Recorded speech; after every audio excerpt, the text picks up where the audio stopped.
It is in this 59-acre piece of land at Mawingu IDP camp in Olkalau that you'll find over 2,000 families of the displaced persons struggling to beat the odds of life. The post-election violence that rocked the country back in 2007 and early 2008 left a trail of destruction that will remain to haunt most Kenyans for years and even decades to come. Thousands died while hundreds of thousands were displaced, now living in dingy tents commonly known as IDPs. The leaders, they don't care about the people who voted for them. And now, as you can see, we identified a parcel of land. And we know that could be only the solution to solve all these problems that we are going through. We have lost a number of people. We have lost 128 people here in this camp. Innocent Kenyans dying just for nothing. High blood pressure, rheumatic, pneumonia, all those diseases. The ones which are related to trauma and some other things. You know, people had properties, people were wealth.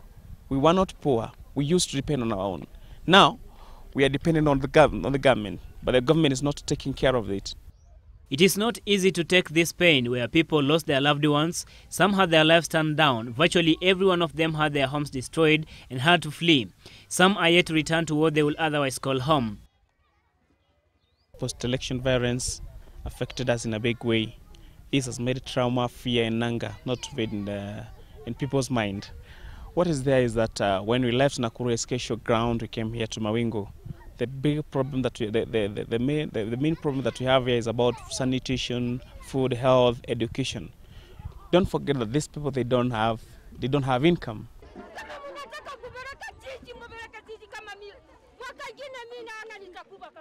Most of the internally displaced persons are living in terrible conditions, unbelievable in the sight of every humanity. To them, every time the sun sets, it's another struggle of defining the reason for survival, notwithstanding the challenges they face in this camp. By virtue of common sense, it's not a mere notion, but a fact that the government is giving little, if no attention to the plights of these Kenyans.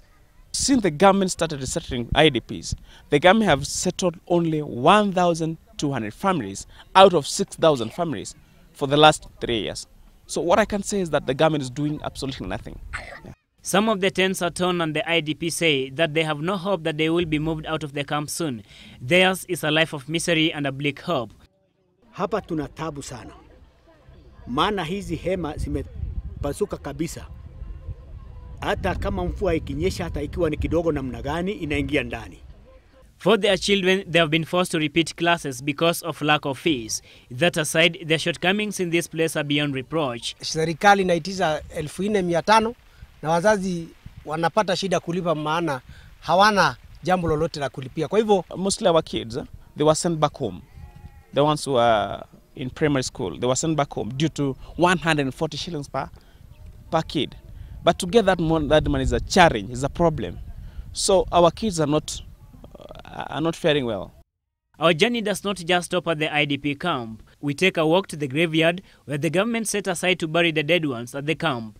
Many of a good number of those buried here are due to depression and stigma associated with the violence meted on them. Tumepitia shida mingi sana.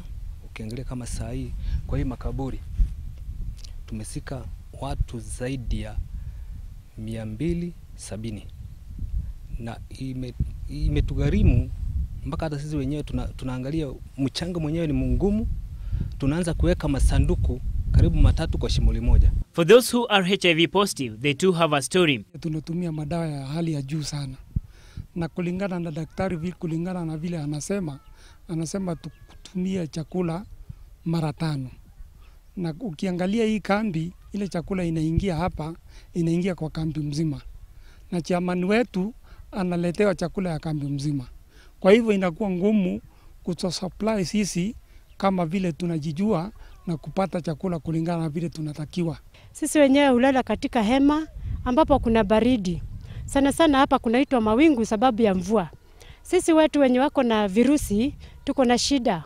Ikija wakati wa baridi tunaumia sana sababu magonjwa kama pneumonia na malaria na ingine TB iko hali ya juu.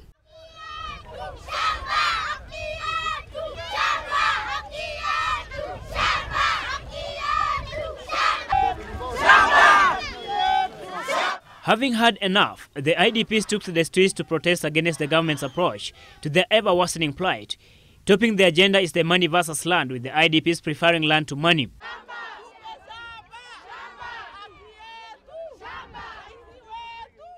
Tumechoka sana kwa kukaa Mawingu. Serikali tunawapatia wiki 2, hakuna kitu mlifanya hata moja. Sasa tunaamua kuondoka na tuko sasa hapa kwa chief. Kesho saa 12 tuko katika barabara tukienda kwa rais wetu.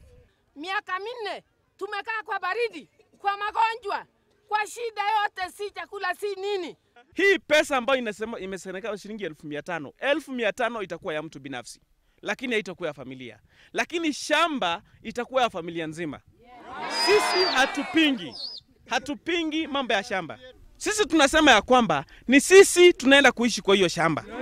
Hata kama ni mbaya tupewe ikiwa mbaya venye ipo.